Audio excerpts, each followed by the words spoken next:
వాడిపోక ముందే నన్ను వాడుకో ప్రభువా.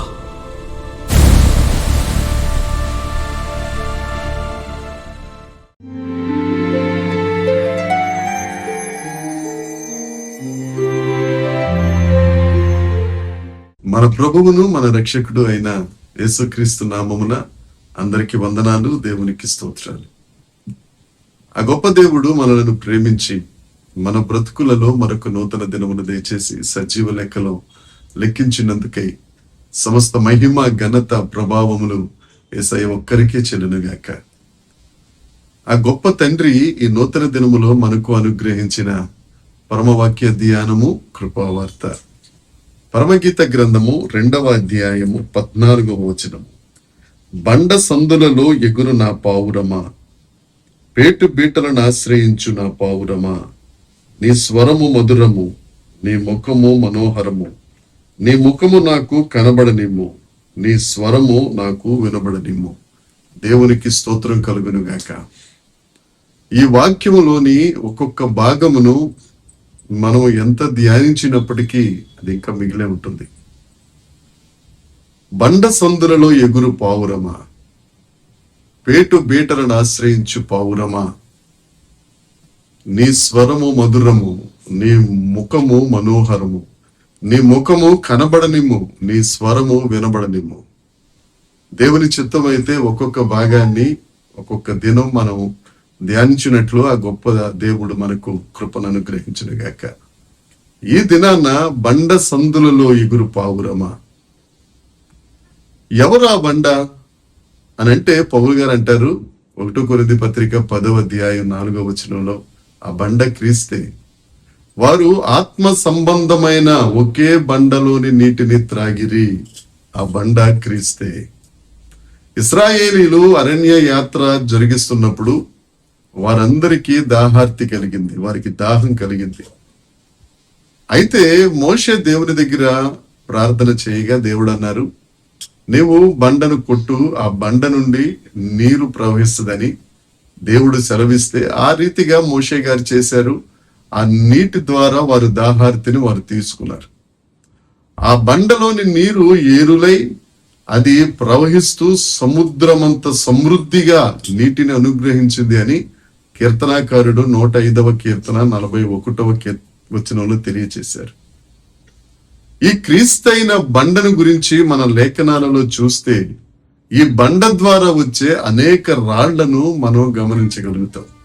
ఏమిటా రాళ్ళు అని అంటే, మొదటిది నలగగొట్టబడిన రాయి, రెండవది క్రీస్తనే మూలరాయి, మూడవది తృణీకరింపబడిన రాయి, నాలుగవది మూలకు తలరాయి అయిన రాయి, ఐదవది చేతి సహాయము లేకుండా ఎగిరి వచ్చి పడిన రాయి, ఐదవది సర్వభూతలమంతటిని కప్పిన పర్వతమైన రాయి, ఆరవది నలిచేసే రాయి. ఈ రాళ్లన్నీ యేసుక్రీస్తు ప్రభువుకి సాదృశ్యమైనవే. ఈ బండ సందులలో ఎగురు పావురమా, ఈ బండ అయిన క్రీస్తులో ఎగిరే పావురంగా నీవు నేను ఉండాలి.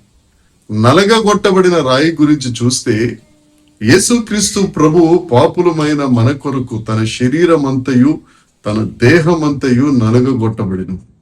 ఆ దేహమంతయు చితకగొట్టబడింది. ఆ దేహమంతయు బద్దలైపోయింది. ఆ బద్దలైపోయిన, చితకగొట్టబడిన, నలగగొట్టబడిన ఆ బండలో నుండి, ఆ దేహంలో నుండి రక్తం ఏరులై ప్రవహించింది. ఆ రక్తం నిన్ను నన్ను అనేకులను పాపపు రోగం నుండి విడిపించి దైవిక స్వస్థతలోనికి నడిపించింది. అరణ్యంలో బండను కొట్టగా వచ్చిన నీరు వారి దాహాన్ని తీరిస్తే, యేసుక్రీస్తు ప్రభు దేహంలో నుండి వచ్చిన ఈ రక్తం మన ఆధ్యాత్మిక దాహమును తీర్చేదిగా ఉంది.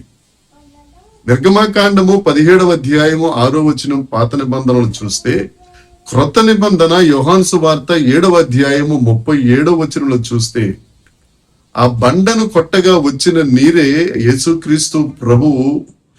యోహాను సువార్త 7వ అధ్యాయం 37వ వచనంలో చెప్తారు, మీలో ఎవరికైనా దాహం వేస్తే జీవజలమును నేనే, ఈ జీవజలమును త్రాగిన వాడు మరెన్నడూ దప్పికొనడని బిగ్గరగా తెలియచేసిన సందర్భాన్ని మనం చూడగలుగుతాం.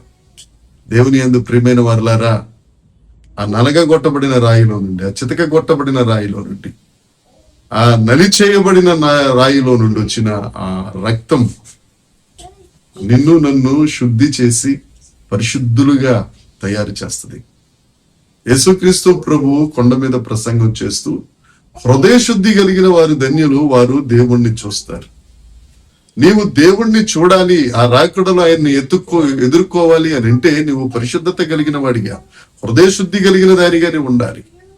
ఆ హృదయ శుద్ధి కావాలి అని అంటే, ఆ పరిశుద్ధత కావాలి అని అంటే, ఆ బండలోని నీరు మనం త్రాగాలి. ఆ నలగొట్టబడిన బండలో నుండి వచ్చిన, క్రీస్తు దేహం నుండి వచ్చిన ఆ రక్తము ద్వారా నీవు నేను శుద్ధి చేయబడాలి. మనస్సాక్షి అనేది శుద్ధి చేయబడాలి.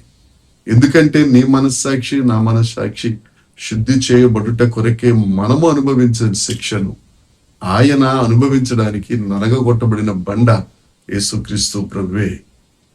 ప్రియమైన సహోదరి సహోదరుడా, పరిశుద్ధత కలిగి ఉన్నావా? పరిశుద్ధత లేకుండా ఎవరు దేవుణ్ణి చూడలేరు కదా. పరిశుద్ధత లేకుండా హృదయ శుద్ధి అనేది రాదు కదా. ఆ హృదయ శుద్ధి రావాలి అని అంటే ఒకే ఒక్క మార్గం, ఆ నలగొట్టబడిన బండ దగ్గరికి నువ్వు రావాలి. బండ సందులలో ఎగురు పావురంగా నువ్వు మారాలి అని అంటే, ఆ నలగొట్టబడిన బండ సందులలో నివసించు వాడిగా, నివసించు దానిగా మనం ఉందుము గాక. పరిశుద్ధతను సంతరించుకుందుము గాక. హృదయ శుద్ధి కలిగి దేవుణ్ణి చూచే కన్నులు కలిగిన వారిగా, ఆయన స్వరము వినేవారిగా మనం ఉండునట్లు దేవుడు కృపను మనకు అనుగ్రహించును గాక. దేవుడి వాక్యమును దీవించును గాక. ఆమేన్. ప్రార్థన చేద్దాం. పరలోకమందున్న మా తండ్రి, గొప్ప దేవుడా, నీకు స్తోత్రం. బండ సందులలో ఎగురు పావురమా, ఆ చేల్చబడిన బండవు నీవే కదా. ఆ బండ సందుగా ఏర్పడడానికి నీ శరీరమే కదా కారణం ప్రభువా. ఆ సందుల్లో నివసించు వారిగా, పరిశుద్ధత కలిగిన వారిగా, పరిశుద్ధపరచబడిన వారిగా, హృదయ శుద్ధి కలిగిన వారిగా, నిన్ను చూచే వారిగా మేము ఉండగలుగుటకు ఈ దినాన నీ కృప మాకు దయచేసి మహిమ పొందుమని నజరేయుడైన యేసుక్రీస్తు నామమున ప్రార్థించి అడిగి వేడుకొనుచున్నాము తండ్రి. ఆమేన్. దేవుని కృప మనందరికీ తోడై ఉండును గాక. ఆమేన్, ఆమేన్, ఆమేన్.